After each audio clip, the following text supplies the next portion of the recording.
Hello Stampers!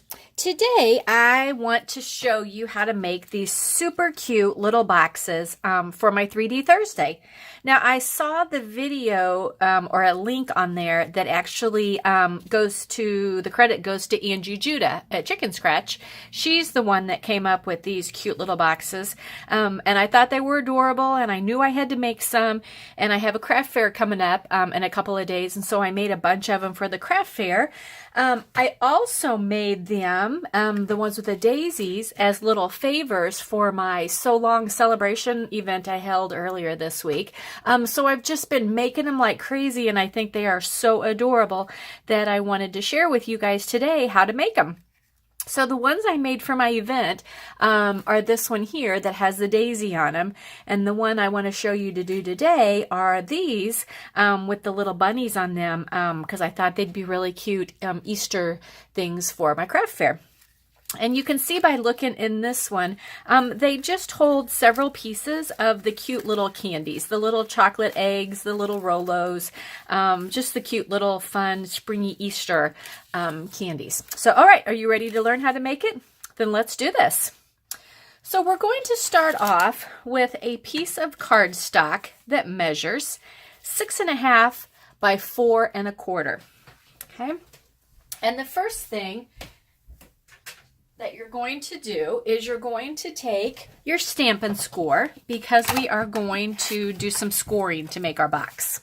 Okay, so we are going to start on the long side and we're going to score it at 1 inch, 2.5 inches, 4 inches, and 5.5 inches. Okay, then we're going to turn it so the short side is up, and we're going to score it at 1 inch and 2.5 inches. Okay, whoops. And that is all the scoring we're going to do. So now we're going to do some cutting, okay? Before we actually fold and make it a box, we've got some trimming to do. So the piece that I am eventually wanting to come up with is going to look like this. So in order to do that, we need to cut out, we're going to start over here on the right hand side, and we need to cut out both of the bottom pieces on the right hand side. Okay, so I'm just going to cut like that and cut up like that. Okay, then we're going to go to the next section, and you can see here the bottom piece is gone, so we're going to cut across and cut out the bottom piece. Then we're going to trim this all the way up to the next score line. And so that it lays nicer when we make it a box, I'm just going to kind of trim off the corners of this flap right there. Okay, just like that. Now the middle section is going to stay just like it is, and now we're just going to do the opposite of what we did here over there. So we're going to start on the outside edge, okay, and we're going to cut off both of the bottom left-hand side pieces. Okay, we're going to cut off this bottom section right here, leave the middle just as it is.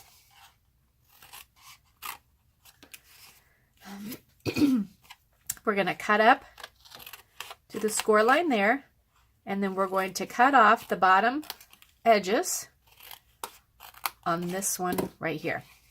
Okay, so there we have it. That is what your finished cut piece is going to look like. Okay, now we can go ahead and fold it on all the score lines. And it works really good since it is going to be a box if you go ahead and burnish your scores with your bone folder, just so that they lay down very nicely when you're ready to make it into your box.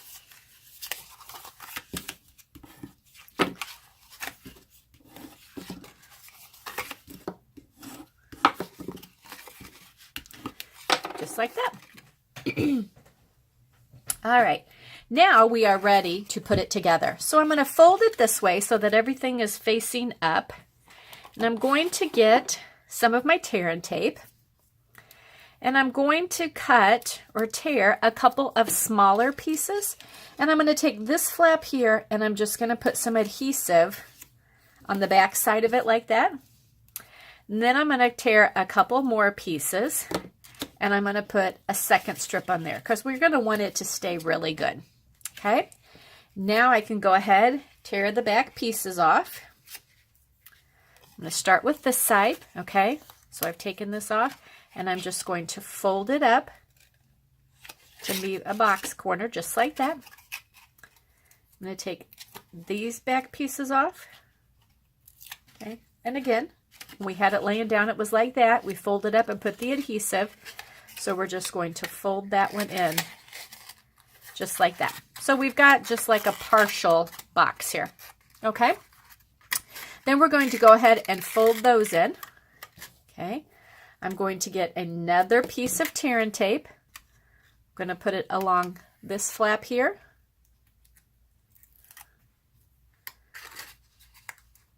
And we're just going to fold those up just like that. So then we've got a box that looks just like that. Okay.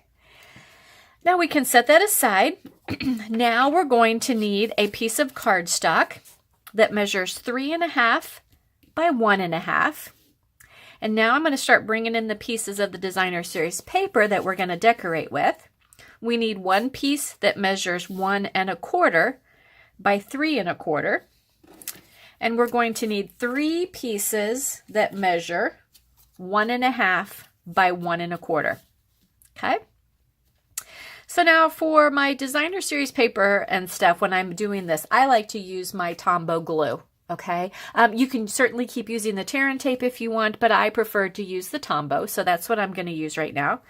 So I'm going to start with my rectangle piece of cardstock and Designer Series paper, and I'm just going to put some adhesive on the back, and I'm going to center it right on just like that.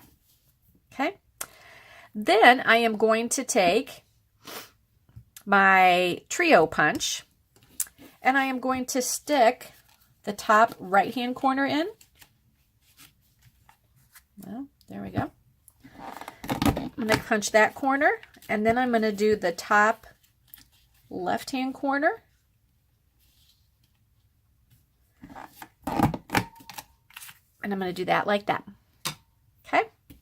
Now I'm going to take my 1/2-inch circle punch, and I'm just going to slide it in there, center it, and then punch a hole for my ribbon. Okay. Now it is ready to go on my box. Since I need a little stronger piece for this, I am going to go ahead and use a couple pieces of tear and tape. And if we bring our box back, the side that has where you can tell there's where the 3 panels came together, that is where I want to put my adhesive. Okay. Take the backing off of it.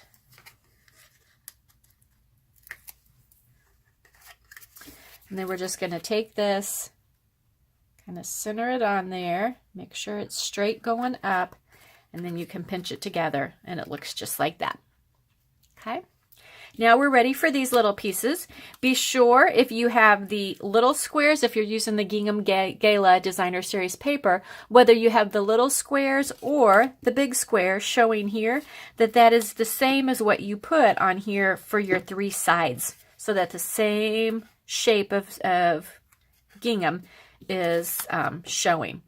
So we're just going to take our 3 squares that we have cut, and we're just going to put those, move that one, on the 2 sides and the front of our little box. Okay. Now we're ready for the little bunny. So the bunny that we're going to use is from the stamp set in the annual catalog called A Good Day. And there is a little bunny in this set, which I thought would be perfect for this particular project. So I am just going to take my Memento black stamp pad, and I am just going to stamp a bunny on my white cardstock. Okay.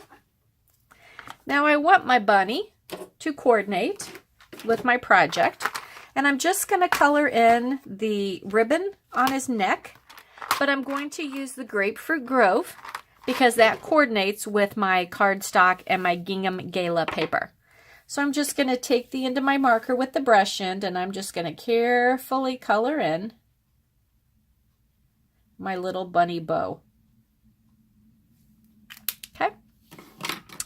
Then I am going to take my 1 1/4 inch circle punch, and I'm going to punch my little bunny out. I'm going to turn it over so I can see, center him in there, punch him out. And then I want to layer it on a 1 1/2 inch circle that I'm going to punch out of some Grapefruit Grove cardstock. Okay, so we're going to take our adhesive. I'm using the liquid again. We're just going to pop him on there like that. Okay, then I want to put him on the front of my box, but I want him to pop just a little bit. So I'm going to just stick a dimensional on the back.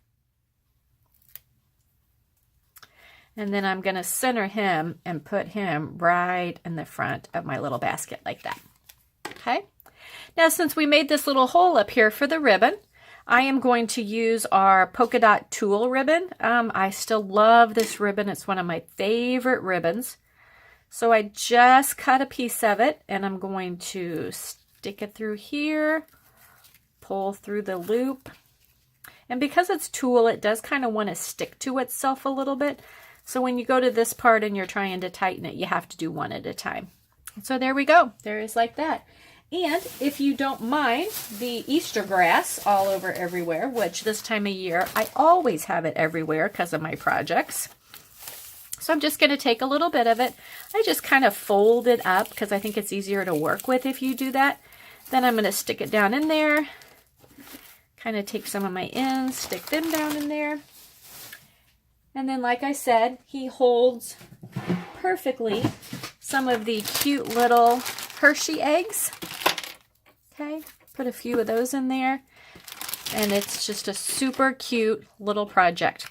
Okay, so again, let me show you the one I just did and some of the others. I've done them in all the colors of the gingham paper, and I've also done the daisies in all the colors. And here's a fun thing for you with the daisies. The 1/2 inch circle that I cut out here for the ribbon is what I put in the middle of my daisy. So it just really drew it all together and made a super cute little box. So there you go. There are the fun little boxes. Thanks to Angie Judah for the ideas for these cute little boxes because they are so adorable. And I hope they're going to be great sellers at my craft fair. So do me a favor, leave me a comment. Let me know whether you like the ones with the bunnies better or the ones with the daisies on them. I just love them both. They're so springy. They're very fun. So thanks for watching.